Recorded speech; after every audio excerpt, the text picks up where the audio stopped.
Personal life নিয়ে কোনো প্রশ্ন করা যাবে না। শুরুতেই শর্ত দিয়েছিলেন নায়িকা।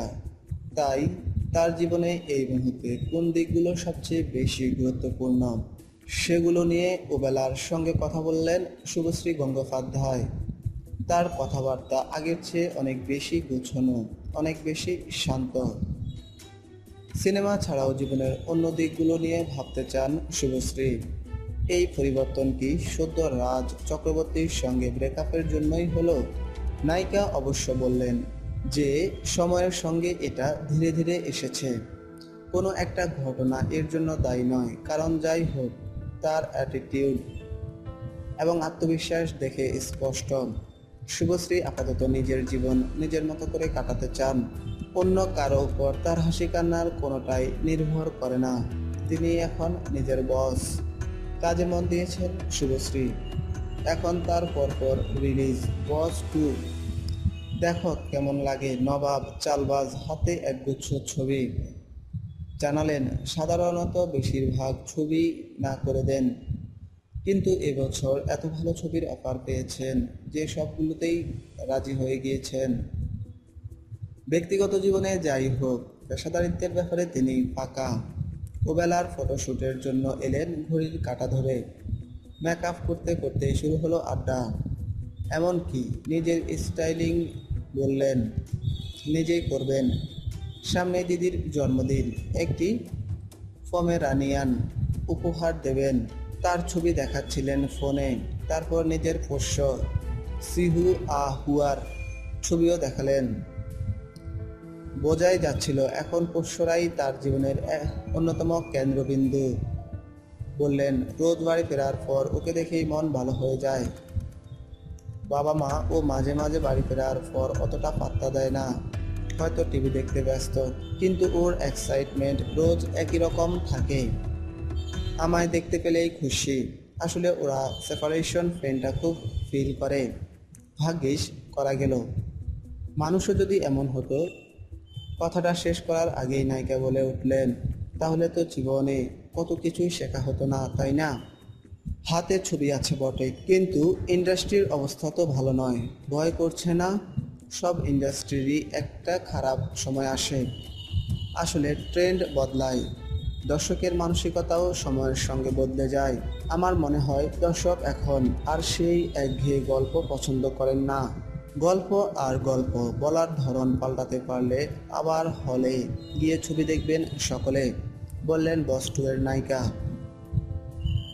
রিমিক পছন্দ করছেন না দর্শক, মেনে নিলেন শুভশ্রীও। তবে একসময় সেই রিমিক থেকে অনেক টাকা কামিয়েছে টলিউড। তার নিজের ফিল্ম গ্রাফিতেও এমন বহু ছবি আছে। বসের গল্পটাও কিন্তু রিমিক স্টোরি, অথচ সে বছর অনেক টাকা কামিয়ে বেশ হইচই ফেলে দিয়েছিল। এবার মনে হলো অরিজিনাল গল্প নিয়ে কাজ করা উচিত, কারণ সফল ছবির সিকুয়েল থেকে দর্শকদের প্রত্যাশা বেশি থাকে। তাছাড়া আমাদের ইন্ডাস্ট্রিতে যতগুলো সিকুয়েল রয়েছে সবই নতুন গল্প নিয়ে, একই গল্পের কন্টিনিউশন কখনো হয়নি। তাই জিৎ ঠিক করেন মৌলিক গল্প নিয়েই কাজ করতে হবে, বললেন শুভশ্রী। শুধু নাচ গান করা বাণিজ্যিক ছবির নায়িকা আর হতে চান না শুভশ্রী। এমন ছবি খুঁজছেন যেখানে অভিনয়ের সুযোগ পাবেন। অবশ্য বাণিজ্যিক ট্রামটা নিয়ে আপত্তি রয়েছে নায়িকার। ছবি দু ধরনের, ভালো ছবি আর খারাপ ছবি। এসব বাণিজ্যিক অন্য ধারার কথাগুলো এবার মুছে দেওয়া উচিত। আর মূলধারার বাণিজ্যিক ছবি মানেই হিরো সারাক্ষণ লড়াই করবে কিংবা বিদেশে গিয়ে নাচবে, এই ধারণাটা একবার মুছে ফেলা দরকার। বলিউডে তো এরকম হয় না, মত শুভশ্রীর। কিন্তু বলিউডে তো এখন বেশ কিছু ছবি নারীকেন্দ্রিক। ডালিউড কি সেটা পারবে? উত্তর জানালেন এখনই তিনি জোর দিয়ে বলতে পারবেন না সেটা কবে হবে, কারণ পশ্চিমবঙ্গের সাধারণ দর্শক অনেক বেশি অর্থোডক্স। তবে তিনি আশাবাদী, চেষ্টা করলে বা এমন ছবি পুশ করলে বদলটা নিশ্চয়ই আসবে। তিনি মনে করেন ইন্ডাস্ট্রিতে ছবির ধরন বদলানোর প্রয়াসটা শুরু হয়ে গিয়েছে। সকলেই নিজের মতো চেষ্টা করছেন। বিশেষ করে দেবের জন্য তিনি সত্যি খুশি। পরপর ধূমকেতু, চ্যাম্প, ককপিট এর মতো ছবি করার সিদ্ধান্ত নিয়েছেন বলে। কিন্তু ধূমকেতু ছবি মুক্তি পাচ্ছে না কেন? তিনিও তো রয়েছেন ছবিতে। উত্তরটা এড়িয়ে গিয়ে বললেন, আই হ্যাভ নো আইডিয়া। তার জুটিতে এতগুলো হিট, একসময় দেব শুভশ্রীর জুটি শুনলেই লোকে পাগল হয়ে যেত। মাঝে একটা ডাল পিরিয়ড গেলেও খোকা 420 আর বস দিয়ে তার কেরিয়ারের মোড় ঘুরে যায়। গত বছরের শেষ দিকে তিনি টানা কাজ করে যাচ্ছেন, অথচ কেরিয়ারের হাই পয়েন্ট জানতে চাইলে তিনি অমায়িক। এতটাই বদলে গিয়েছেন শুভশ্রী। আমার চিন্তাধারা আগের চেয়ে বদলেছে, আর্টিস্ট হিসেবে খিদেটা বেড়েছে।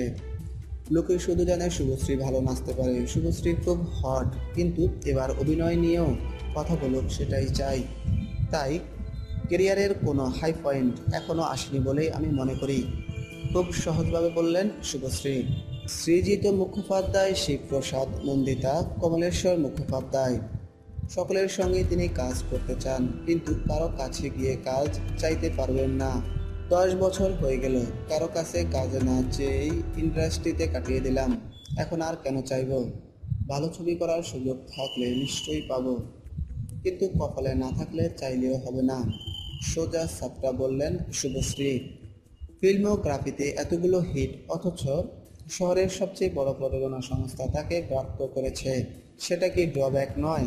আমায় প্ল্যাটফর্ম দিয়েই এই শুভশ্রীকে তৈরি করেছিল তারা, তার জন্য আমি কৃতজ্ঞ। কিন্তু এই প্রযোজনা সংস্থা থেকে আমার মোট 2টো হিট ছবি, বাকিগুলো বাইরে থেকে। কাজের প্রতি শখ থাকলে কোনো কিছুই ড্রব্যাক নয়, বললেন নায়িকা।